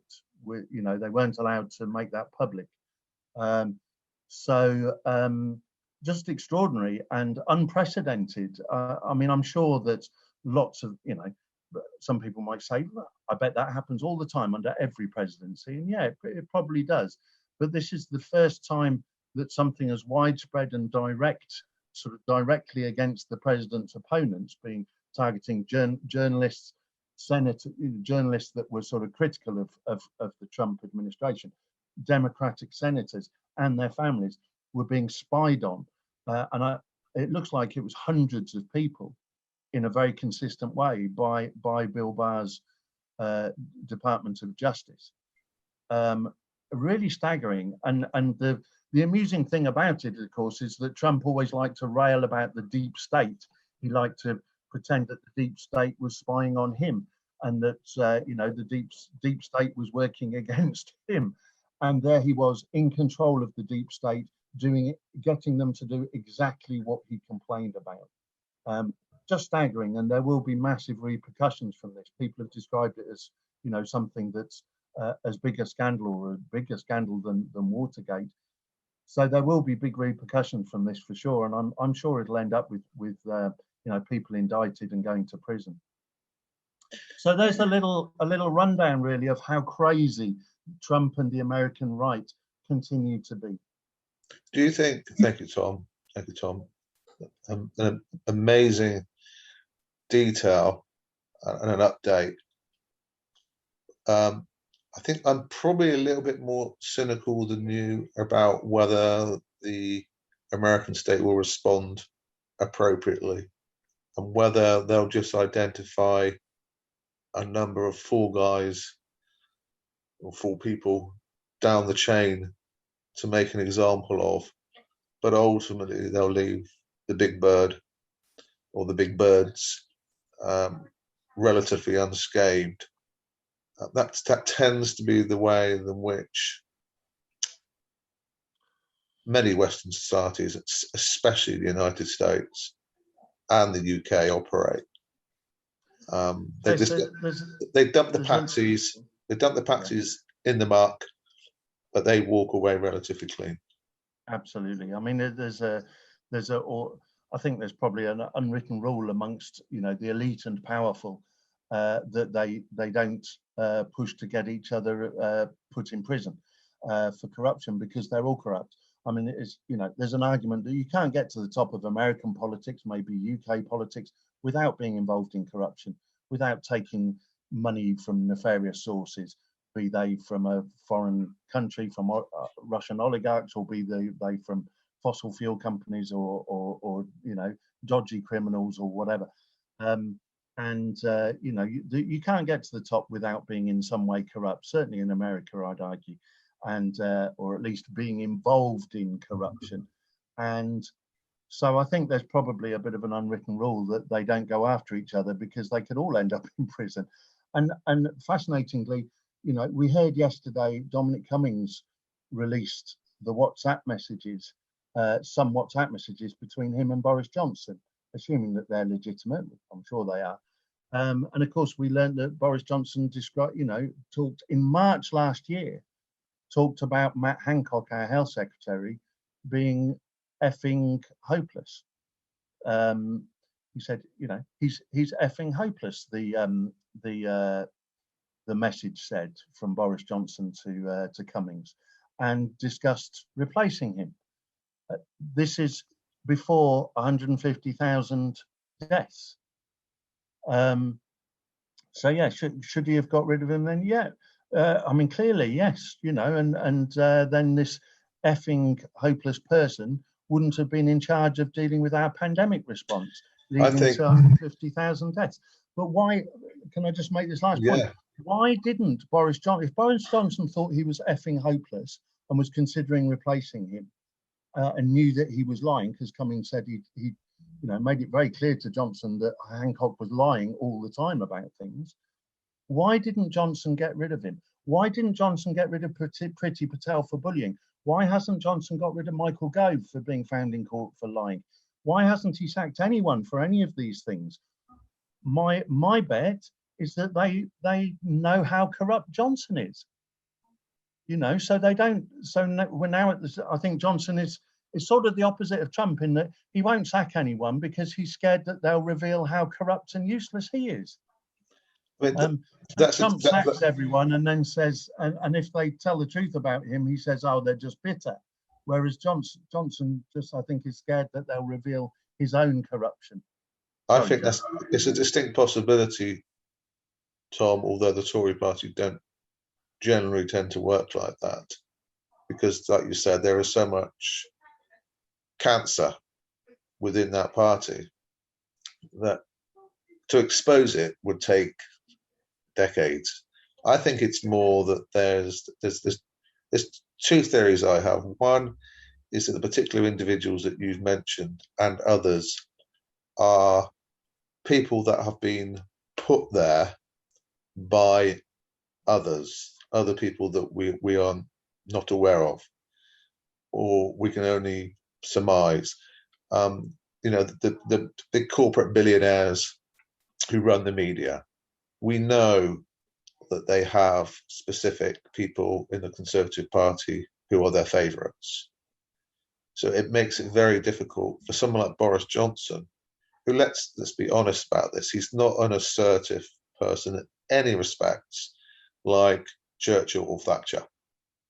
He's, you know, some of the kindest words that you can say about Boris Johnson, he's a wet fart, because he's a weather vane. He goes with the direction. He's obsessed with the polls. He's obsessed with what people think of him.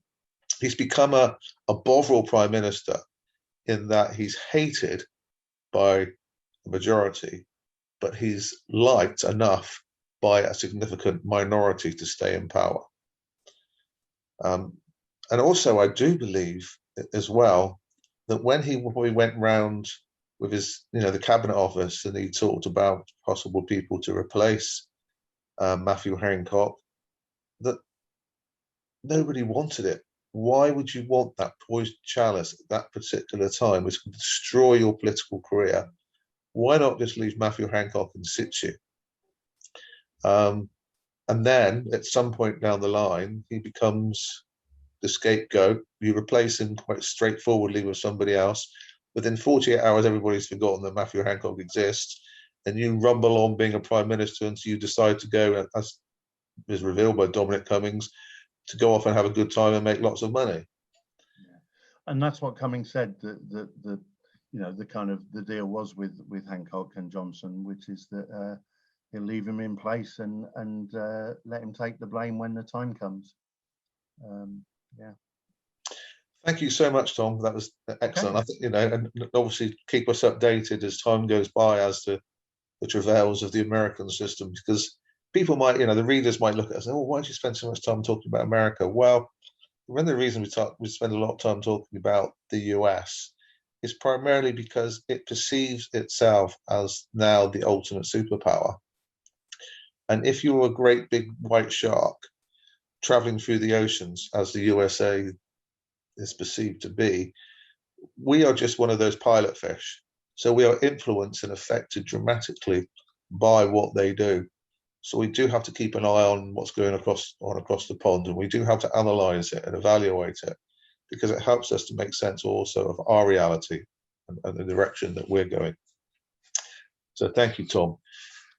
The last topic of the day is another extended interview. This one we did with Paul Farmer, who was on the show last week.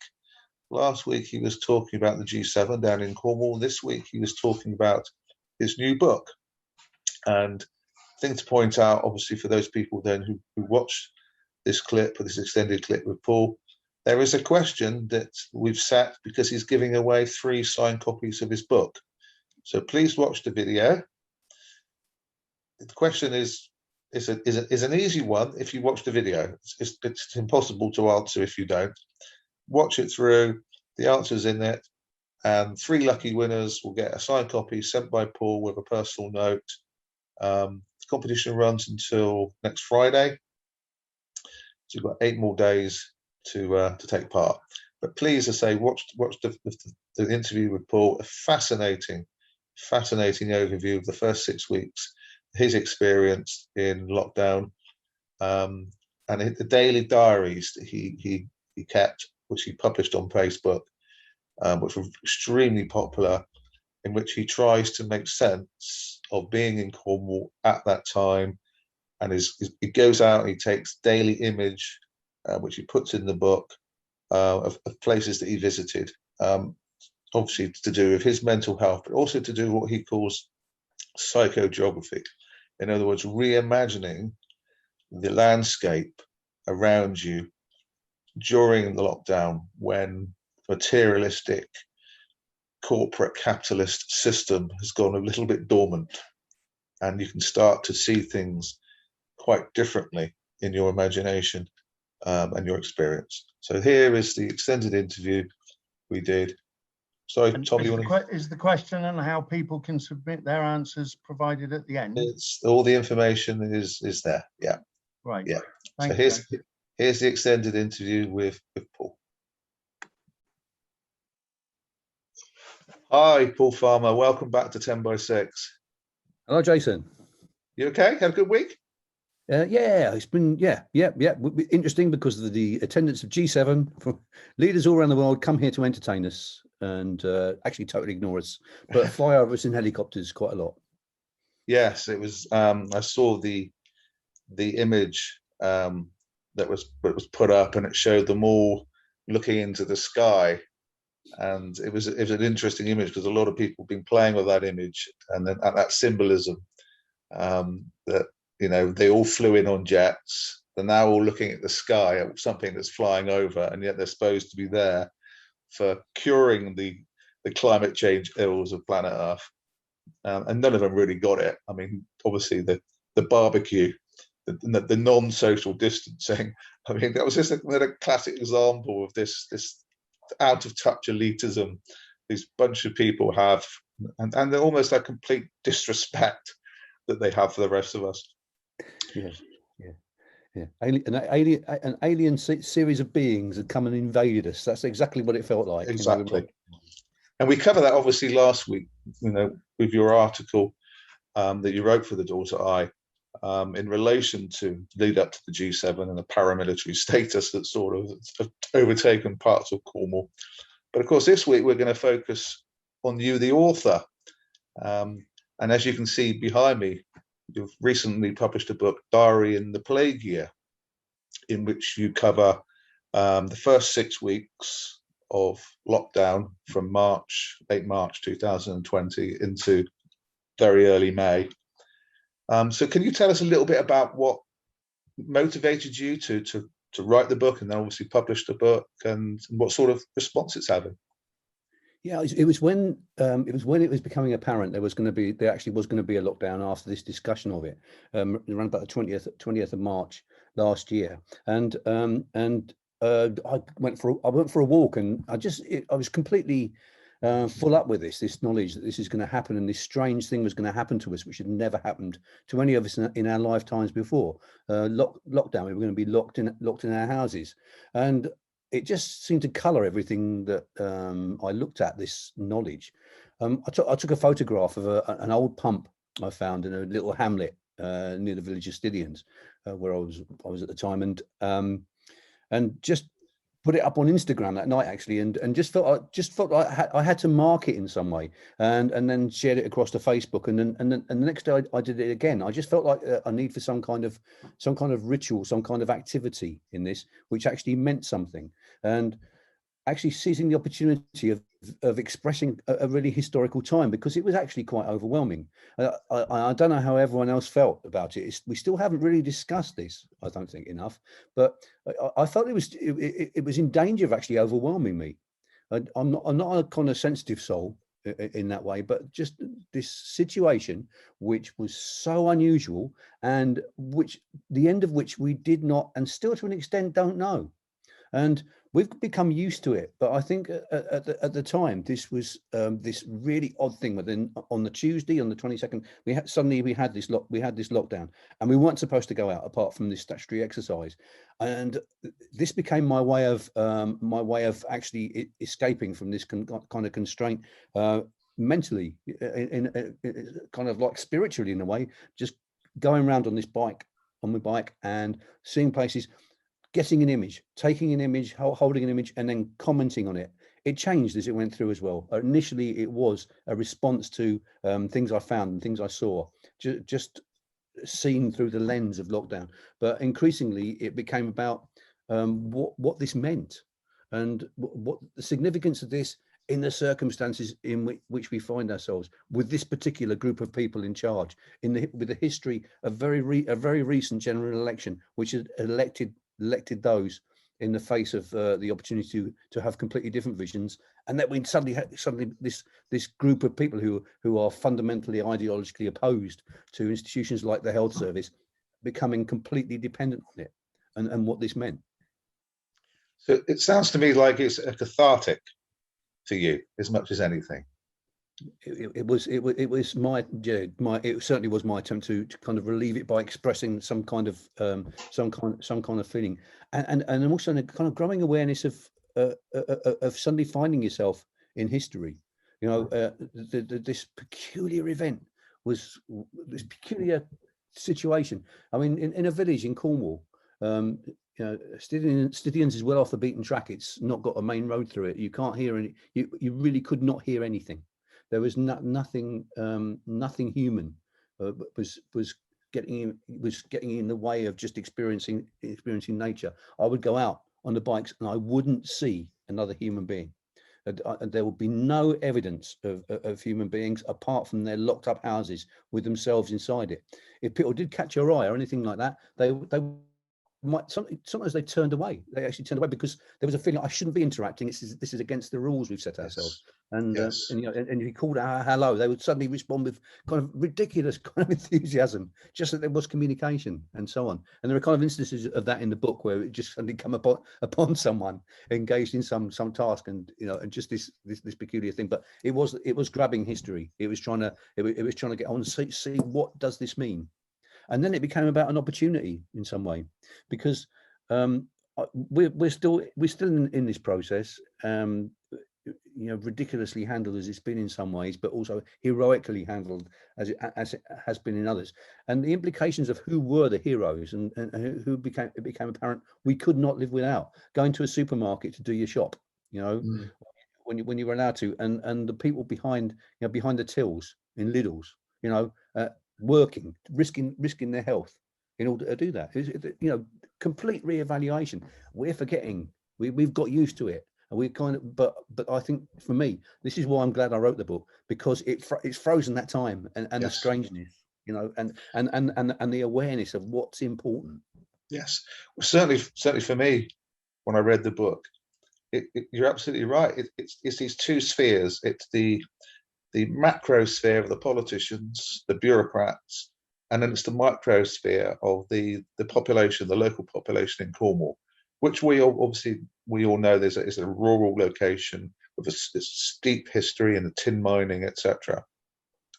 But you have that colliding of the two, and you talk about in the book, you talk about on page 52 about psychogeography and how you're having to almost reclaim the way in which you interpret and you understand the local surroundings, because of the way in which lockdown has created this isolation and this completely different psychological feel, if you like, for your surroundings. Can you just take us through a little bit of that? Yeah, yeah, psychogeography. This idea that that our surroundings are commodified for us by the kind of capitalist system into making us see our environment in certain commodified ways, and that we can break through that. In this case, it was done for us because this particular kind of piece of writing was written, outlined on top of Carmarth, which is a kind of pretty high hill on this ridge of high ground, which divides the north and south of Cornwall. Now you can come to Cornwall and you can go on beaches and you can go and do shopping and so on in the towns, but and never be aware of this. But once there were no cars, and there was not the noise of those roads. So there was, so below you there is the A393, which joins the north and south of Cornwall, from Redruth to Falmouth, which kind of two of the big sort of settlements, and there'll be the A30, which joins us up to the rest of the country, up to the north. The A39, which is kind of one of the busiest roads in Cornwall, which is to the south, which goes between Truro and Falmouth. So it's usually an enormously busy road. Suddenly, that kind of grid has gone, and you're seeing this kind of skeleton of Cornwall instead. And so, I wrote this kind of reassessment and reevaluation of mapping is psychogeography. It's powerful. It's the opportunity to re-engage your imagination with the place we live and love. It's not just physical exercise we need in lockdown. Yeah, psychogeography, a completely new way of seeing your surroundings, and lockdown made that possible. Yes.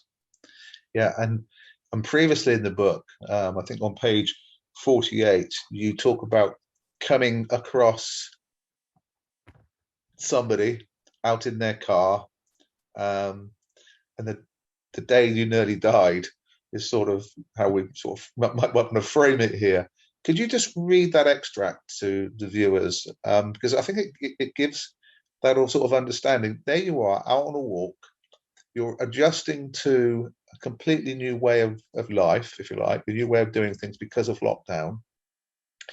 You're starting to expect different things, i.e. that there won't be anybody around. There certainly won't be, boy races, if you like, on the local roads. And then suddenly you come across this incident, which is probably quite common in normal times, but certainly, as I said, it wasn't something you'd expect at this point in time. So can you just read that extract and give us a little bit of how you experienced it, please? Yeah. Going north for the turning to Kilvadnack, and suddenly there's traffic. A car pulls out to overtake, and a green Citroen comes around the bend ahead doing 90. The driver stands on the brakes and the car jumps and bounds, completely out of control, narrowly missing the other car, then us. I shout at him and he stops. A young man who spends too much time eating bad stuff. I tell him my opinion of what he is and what he should do. He decides not to get out of his car after all. He shouts, "What are you doing out? You shouldn't be out." He drives away. And here's where we are. He thinks it's okay to drive as fast as his car allows. And when he loses control, it's someone else's fault because it can't be him. He's armored with indignation. If he killed us, he would convince himself he was morally right. And the morality would be that beamed into our homes every evening following the words, "A message from Her Majesty's government." The ill-framed letter of the law introduced 3 weeks ago is vague and continually modified ad hoc by personal opinion and received wisdom. Vague law is bad law. Does that matter in these circumstances? Well, apparently it does. Ununiformed health care and key workers have had threats and their tyres slashed. There's energy in this knee-jerk nonsense generated by the bizarre civitas of lockdown. It is the rule of the self-righteous, the rule of the indignant, making it up as they go along. It is Johnson nation.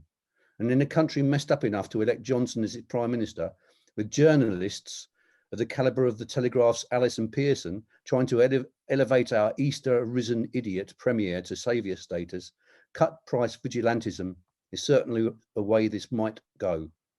How about that for our collective future? And in the news back at home, Dominic Raab tells us he sees positive signs in the struggle against coronavirus. He's making it up as he goes along too. Yeah, things may come and things may go, but the boy racer goes on forever.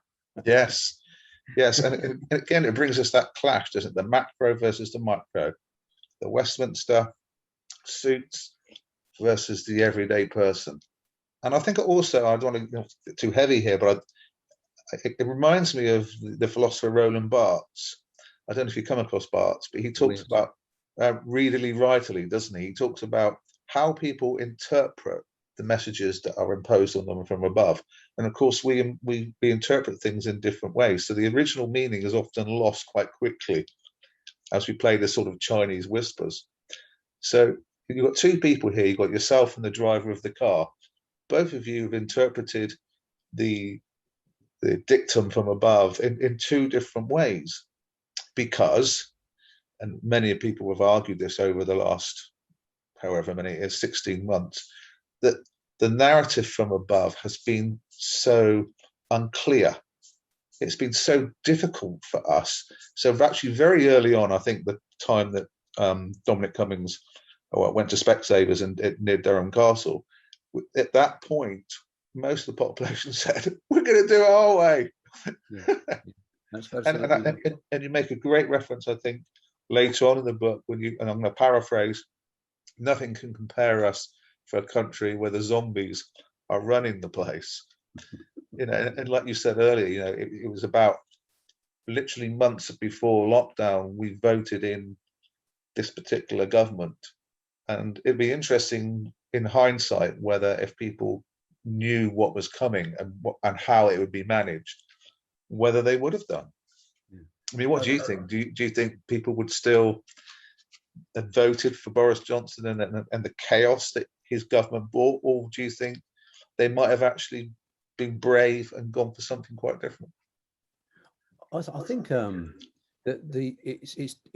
I don't think it's ever been so hard to say. I think that what motivates the British at the moment at any one time is so bound up in a kind of resentments and legacies from the past that it doesn't seem to be subject to a logic. I mean, one of the other things that I talk about in the book is that it seems to be that it's quite possible that for people to hold in their heads the idea that we are absolutely dependent on the health service, and at the same time vote for a government they know will want to destroy it.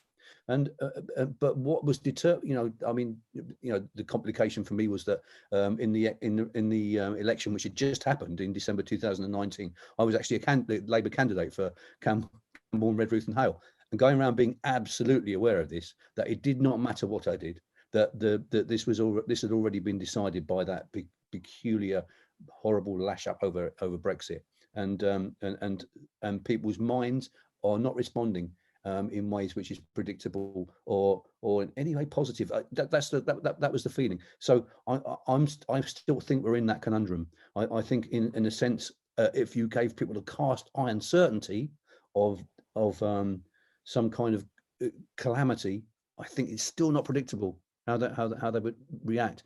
I'd love it to be different.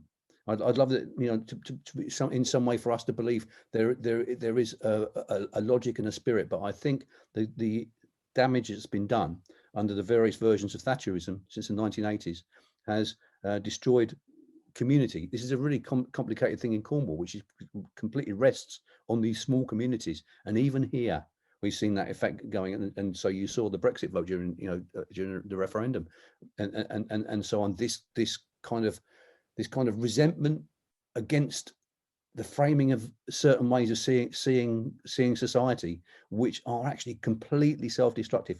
Yeah, long answer to but for me, that's the question. No, and also I think you imply, and get me wrong, if I'm wrong with this, sorry, please correct me.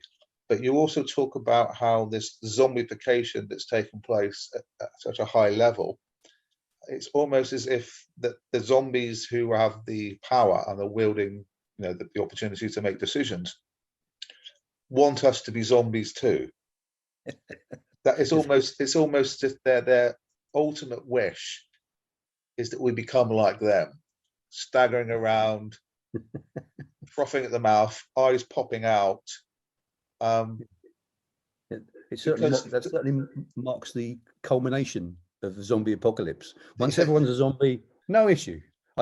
Presumably they then start eating each other. I don't know. And zombie here, the undead, the idea, that literally that these are creatures without a soul.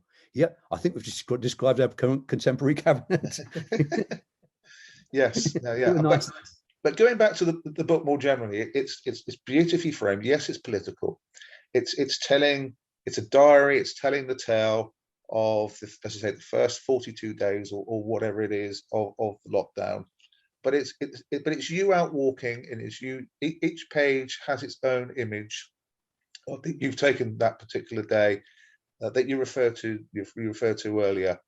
So it's not just a book of narrative and sort of political discourse. It's very much bringing that political discourse and bringing that experience to you out there on your bike, and what you came up against that particular day, and what it stimulated in your imagination.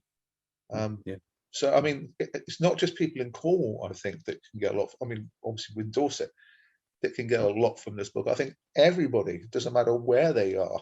And also, I think it might hopefully stimulate them to think about doing similar things. Going back to that psychogeography, to that reinventing, that rethinking, excuse me, their own location and putting it in a context, and trying to understand the context so that it does stimulate the imagination to see things differently, and they don't remain stagnant and static. So it's that fluidity that you sort of introduce to our mindset, and hopefully to many a person who reads it. Yeah. It's really kind of that's something that stayed. That when you kind of you're confined to a certain area, and you think you know it until you start looking at it, and then you suddenly find actually there's a track down there I've never looked at. I assume that goes to there, and suddenly finding well, actually in my case I found two entire valleys within walking distance. Well, I had no idea that they were there, and they were stunning. I mean, I live in Cornwall, but it is true. There's that this is something that can this psychogeography is usually applied to cities, and particularly because you are so heavily steered to consume the city in a certain way. But where you gain in Cornwall is, I think that you've got the matter of distance. Is that I mean, the kind of cover images are, for me, is that which people can see already. Which is I've treated that photograph in the way I didn't normally. It's a picture of a village called Crowan, and seen from a place called Black Rock. And the colouring of it is the idea that actually that the vision is completely tainted by the knowledge of coronavirus, and I'm seeing this in a time of lockdown. I'm seeing this in a time of unprecedented crisis, and I don't understand the wider picture. I don't know where we're going, but I do understand what I have before me and what it's making me feel. So yeah, it's something that we can, that we kind of can learn from. I think we do need to reinvestigate our places, because they've changed so much. A lot of communities that had a purpose, a very specific defined industrial purpose, don't have that anymore. And who knew where that would go? Well, where it's gone is into the discussions we have now about what things that are called the red wall and so on, places that we used to think of as being very politically educated, for example, very proud working class communities, the mining communities and so on, which have now seen their centre go, and need to rediscover what is the purpose of our community now in the 2020s, and in a time of radical change because of coronavirus, but also because we know we're destroying the planet now. And how do we re-see this in terms of what we need to do with it? These are kind of big questions, which is where it took me in the book. I started off just looking at things and going, there's this, and it made me think this, and I'm safe in that. There's but it becomes more and more about where it's going and what we might do with it, and trying to see this as an opportunity and trying to reframe who we are and where we're going. Yes, brilliant. Thank you, Paul. Can we finish off on a really positive note? Something that I certainly see as positive, and it's on page 70. You have a manifesto of, obviously, your very much critical of the current government in terms that they seem to have no idea, no plan. So you think, well, I'll come up with my own. So can we just finish off with you, if you can just read out the manifesto and really leave a positive message for our viewers? Yes, so this, as you say, manifesto. Yeah, if they're not doing what you want, tell them what you want, and reframe. If things are not framed in the way that works for you, reframe them. Frame them yourself. Do this. You know. So here's what I came up with in the middle of lockdown. 1, people should have the best possible chance of not dying of viruses or anything else unnecessary. We seem to agree that, as our entire national life is currently predicated on it. How about 2, people should have somewhere to live. So we want to get controversial. Let's try 3. Children should not grow up in poverty, which probably means parents will have to stop living in poverty. Okay with everyone? Right, here we go. 4, people should have an equal say in how we live together. That's a democracy clause. We'll go for broke. 5, people should feel their lives are worthwhile. We must not destroy the planet. Okay?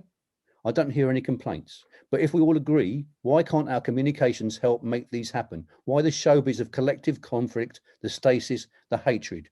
Could it be intentional? Could continual obsessive pseudo disagreements suit the purposes of people with the power to influence the media? Perhaps because they don't want us to achieve a consensus of fairness and equality. Perhaps because our inequality is their privilege. Our powerlessness is their power. Brilliant. And that is a wonderful place to finish. Thank you so much, Paul. Thank you. I've thoroughly enjoyed your book, and I'm sure that so many other people will enjoy it too. And we are going to set a competition question with the video when it goes out for people to be able to win a copy. So there'll be 3 prizes, 3 books for 3 people to win. So the idea really is that people have to watch the video in order to answer the question, which is, gives them a great opportunity to hear you speak. Thank you so much, and we'll speak again very soon. Thank you, Paul. Joshua. Thank you. Cheers. Fantastic. Another fabulous interview with Paul. And as I said to Paul, he's welcome to come on the show at any time. The question for the viewers, obviously you've watched the video now, so you'll be able to answer it, is how many new valleys did Paul identify during lockdown that was close to his home that he didn't know existed before lockdown? So you just watch the video and identify, through what Paul tells us, about how many new valleys he found. And you can answer the question by following the information on the YouTube clip underneath, by clicking on the link, the email address, sending in your answers. Your answers are then picked at random, sent to Paul, and Paul will send out 3 copies to the 3 lucky winners. Right, another show's ended, Tom. Terrific, yeah, thanks, and great interviews again, and nice chatting with you once again, Jace.